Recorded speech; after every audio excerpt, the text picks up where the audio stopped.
Hello student, last video में हम discuss कर रहे थे माइक्रोस्पोरोजेनेसिस के बारे में, the formation of microspore. Microspore का फॉर्मेशन कैसे होता है, पॉलन ग्रेन्स जो होता है वो किस तरीके से वहां पे फॉर्म होता है।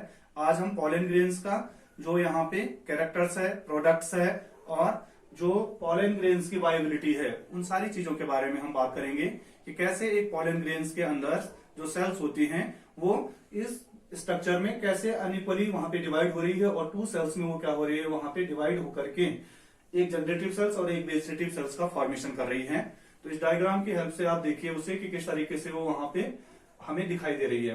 तो हमारे पास जो पॉलन ग्रेन है वो कैसे लेयर से बना हुआ है, दो लेयर से बना हुआ है। आउटर लेयर डिसकंटिन्यूअस लेयर है जिसको कि हम क्या कह रहे हैं, एक्साइन कह रहे हैं, ये हम ऑलरेडी बात कर चुके हैं।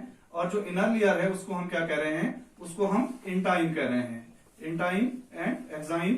यहाँ पे जर्म पोर है जो कि यहाँ पे हेल्प करते हैं कि जो यहाँ पे पॉलन ग्रेन्स है प्री मैच्योर कंडीशन में, वहां पे उनको क्या करना है, नरिशमेंट प्रोवाइड करवाना है। जो इसके अंदर साइटोप्लाज्म होता है, जैसे जैसे पॉलन ग्रेन मैच्योरिटी को गेन करता है, ये साइटोप्लाज्म क्या हो जाता है, अनइक्वली डिवाइड हो जाता है। और यहाँ पे एक क्या होता है, न्यूक्लियस भी होता है।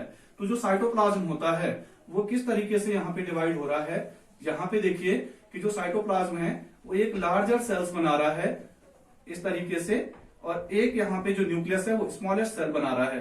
तो जो लार्जर सेल्स है, इस सेल्स को हम क्या कहते हैं, वेजिटेटिव सेल्स, वेजिटेटिव सेल्स। और जो स्मॉलर सेल्स है इसको हम क्या कहते हैं, जनरेटिव सेल्स, जनरेटिव सेल्स। यहाँ पे जो पॉलन ग्रेन्स है इस तरीके से उसमें क्या होता है, फॉर्मेशन होता है दो अनइक्वल सेल्स का।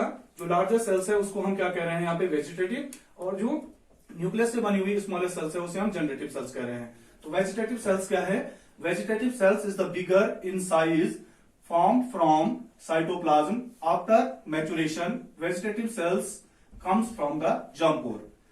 जो वेजिटेटिव सेल्स है वो क्या है, बिगर इन साइज में है और किस चीज से बनी हुई है, साइटोप्लाज्म से मिलकर के बनी हुई है। और जब वो मैच्योरिटी को गेन करती है तब वो कहां से मूव आउट होती है, जो यहाँ पे जर्म पोर है। दूसरी सेल्स जो कि स्मॉलेस्ट साइज की है उसको हम क्या कह रहे हैं, जनरेटिव सेल्स। जनरेटिव सेल्स क्या है, small in size, formed from nucleus, the pollen grains float from cytoplasm. तो जो यहाँ पे न्यूक्लियस है उससे हमारे पास कौन सी सेल्स बन रही है, जो न्यूक्लियस से हमारे पास सेल्स बन रही है उसको हम जनरेटिव सेल्स कह रहे हैं। और जो कि फ्लॉट होती रहती है किसके ऊपर, साइटोप्लाज्म के ऊपर, वो क्या करती रहती है, फ्लॉटिंग करती रहती है। अगर हम कैरेक्टर्स की बात करें कि जो पॉलन ग्रेन्स हैं उसके क्या क्या कैरेक्टर्स होते हैं और वो हमें किन किन चीजों के लिए एसेंशियल है। जैसे कि अगर हम फर्स्ट बात करें कि कैरेक्टर्स ऑफ पॉलन ग्रेन में पॉलन वायबिलिटी की, पॉलन वायबिलिटी का मतलब कि जो पॉलन ग्रेन्स के फॉर्म होने से और उसके जो दोबारा से जनरेट करने की जो टाइम पीरियड होता है उसे हम क्या कहते हैं, वायबिलिटी। वायबिलिटी का मतलब कितने टाइम तक वो अपने आप को एनवायरमेंट में एग्जिस्ट करके रख सकता है, कितने टाइम तक वो जीवित रह सकता है हार्श हैबिटेट में। दूसरा जो हमारे पास है वो है पॉलन एलर्जी, तीसरा हमारे पास है पॉलन प्रोडक्ट, और चौथा हमारे पास क्या है, पॉलन स्टोरेज। इन चार कैरेक्टर्स के बारे में हम बात करेंगे। तो फर्स्ट क्या है, pollen viability. Viability, it is the period from which pollen grain retain the ability to generate depend on environment condition like temperature and humidity. किस पे डिपेंड करता है, जो वहां का टेम्परेचर है, जो वहां की ह्यूमिडिटी है, जो वहां का एटमोस्फियर है, उस पे क्या करता है, ये डिपेंड करता है। और रेजिस्टेंस कौन प्रोवाइड करवाता है, रेजिस्टेंस प्रोवाइड करवाता है स्पोरोपोलिनिन। स्पोरोपोलिनिन के बारे में हम पहले ही पढ़ चुके हैं कि जो स्पोरोपोलिनिन है वो स्पोरोपोलिनिन क्या करता है, वहां पे उसको वायबिलिटी प्रोवाइड करवाता है, उसकी एक हार्डेस्ट लेयर बनाता है और दोबारा से क्या कर देता है, वो वहां पे उसकी जो एबिलिटी होती है जनरेट करने की उसको रिटेन रखता है।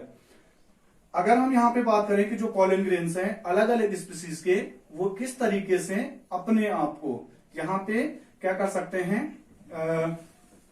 मतलब हार्श हैबिटेट में भी अपने आप को वहां पे जनरेटिव जो एबिलिटी है उसको परफॉर्म कर सकते हैं। तो जैसे हम बात करें यहाँ पे जो पॉलन ग्रेन है राइस का और व्हीट का, ये क्या कर सकता है, जैसे ही एयर के अंदर, एयर में डिस्पर्ज होता है, वहां पे ये अपने आप को 30 मिनट तक ये क्या कर सकता है, सर्वाइव कर सकता है। उसके बाद जो इसकी वायबिलिटी होती है, जो लाइफ टाइम होता है वो क्या हो जाता है, खत्म हो जाता है।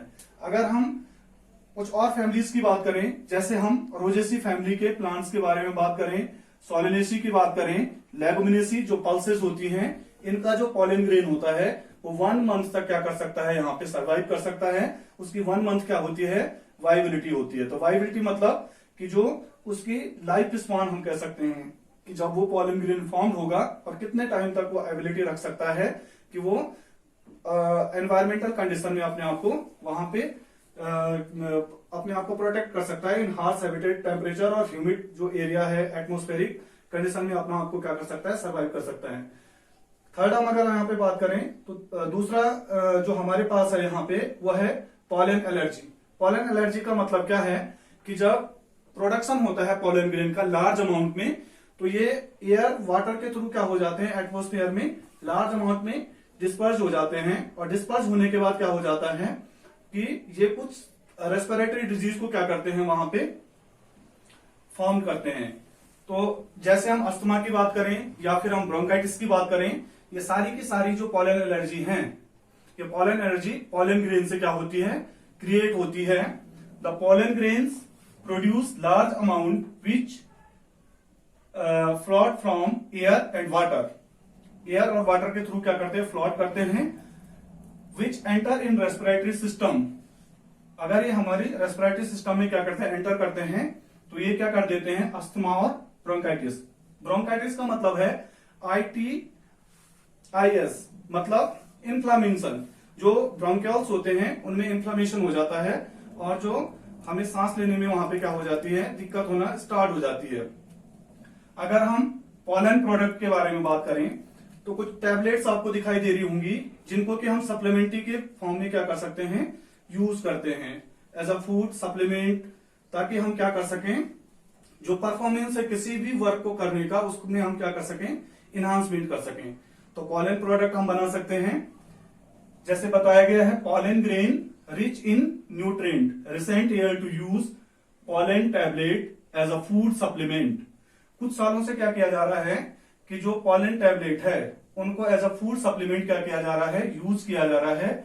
It use for enhance performance. किस चीज के लिए, परफॉर्मेंस को इनहांस करने के लिए। और कहां पे किया जाता है, जैसे कुछ एथलीट्स होते हैं या जो रेस हॉर्स होते हैं, जो हॉर्स होते हैं, उनके परफॉर्मेंस को क्या करने के लिए, इनहांस करने के लिए इन सप्लीमेंट्स का क्या किया जाता है, यूज किया जाता है मोस्टली वेस्टर्न कंट्रीज में। तो वेस्टर्न कंट्री में इसको बहुत ज्यादा यूज किया जाता है। अगर हम किसी भी गेम्स की बात करें तो एक टेस्ट होता है जिसको हम डोपिंग टेस्ट कहते हैं।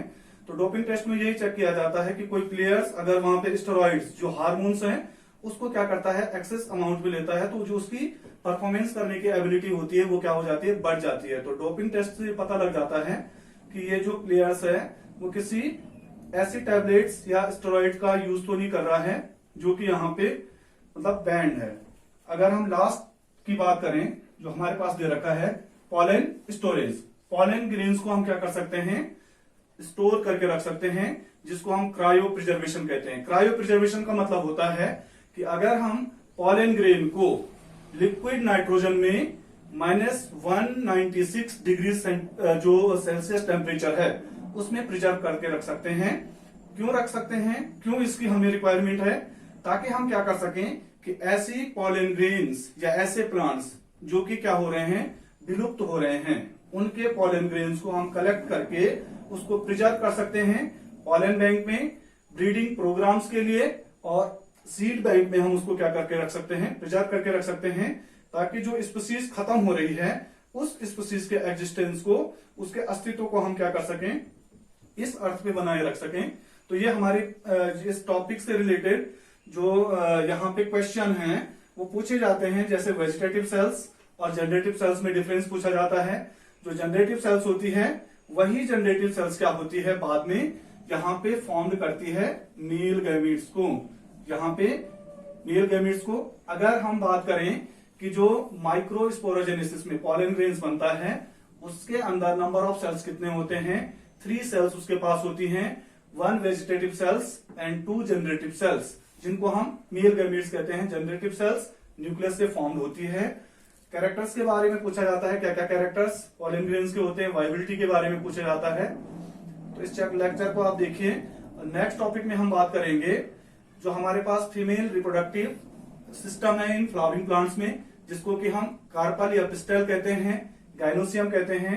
मेगा स्पोरोजेनेसिस की प्रोसेस को हम नेक्स्ट जो हमारा आने वाला लेक्चर होगा उसमें डिस्कस करेंगे। Thank you and have a nice day.